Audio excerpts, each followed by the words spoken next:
রাসূল সাল্লাল্লাহু আলাইহি ওয়াসাল্লাম বলেছেন, এটা উল্লেখ করে সহিহ বুখারী খণ্ড নম্বর 1 পর্ব নম্বর 10 হাদিস নম্বর 631, তোমরা নামাজ পড়ো সেভাবে যেভাবে আমাকে পড়তে দেখেছো। সুতরাং আমাদের নামাজ পড়তে হবে রাসূল সাল্লাল্লাহু আলাইহি ওয়াসাল্লামের মতো।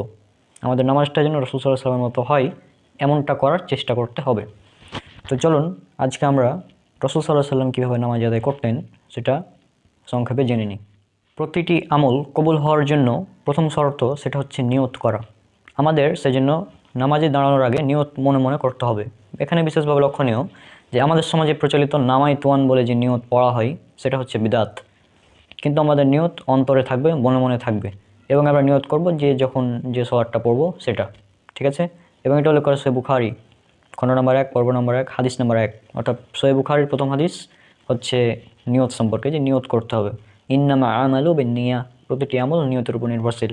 সুতরাং প্রথমে আমাদের নিয়ত করতে হবে। এখানে আরেকটি বিষয় বলে রাখা ভালো, যখন আমরা জামাতে নামাজ পড়ব তখন পরস্পরের পায়ের সাথে পা, কাঁধের সাথে কাঁধ এবং টাকনুর সাথে টাকনু মিলিয়ে দাঁড়াতে হবে, এবং দুইজন মুসল্লির মাঝে ফাঁক রাখা এটা হচ্ছে সুন্নাত বিরোধী কাজ। আর পরস্পর পায়ের সাথে পা, কাঁধের সাথে কাঁধ মিলিয়ে দাঁড়ানোর হাদিস উল্লেখ করে সহিহ বুখারীতে হাদিস নাম্বার 725। তাহলে জামাতে নামাজ পড়লে আমরা এভাবে দাঁড়াবো। এরপর তাকবীরে তাহরিমা অর্থাৎ আল্লাহু আকবার, অর্থাৎ কাঁধ বরাবর হাত উঠবে অথবা কান বরাবর, কিন্তু কান স্পর্শ করবে না। কাঁধ অথবা কান বরাবর হাত উঠবে কিন্তু কাঁধ স্পর্শ করবে না। সহিহ বুখারী কিতাবুল আজান পর্ব নম্বর 10 হাদিস নম্বর 735 থেকে 739, এখানে বলা হয়েছে কাঁধ বরাবর হাত উঠে এভাবে দাঁড়াতে পারে। আল্লাহ বলেছেন, তোমরা আল্লাহর জন্য একনিষ্ঠ চিত্তে দাঁড়িয়ে যাও, সূরা বাকারা সূরা নম্বর 2 আয়াত নম্বর 238, অর্থাৎ দাঁড়ানো, সলাতে দাঁড়ানো এবং দাঁড়িয়ে দুই হাতে ভাবে উত্তোলন করতে হবে কাঁধ বা কান বরাবর।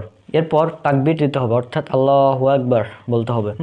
এভাবে কাঁধ বরাবর যখন হাত উঠালেন কাঁধ বা কান বরাবর, কিন্তু কান এভাবে টাচ করা অনেকে, এটা করা যাবে না। কান বরাবর এভাবে হাত উঠবে বা কাঁধ বরাবর হাত উঠে বলবেন, এভাবে তাকবীর দিতে হবে। আল্লাহ বলেছেন সূরা মুদাসসির সূরা নম্বর 74 আয়াত নম্বর 3, তোমরা তোমার রবের জন্য তাকবীর দাও, এবং তাকবীর দিতে হবে মিসকাত হাদিস নম্বর 790 থেকে 93, এখানে উল্লেখ করা হয়েছে।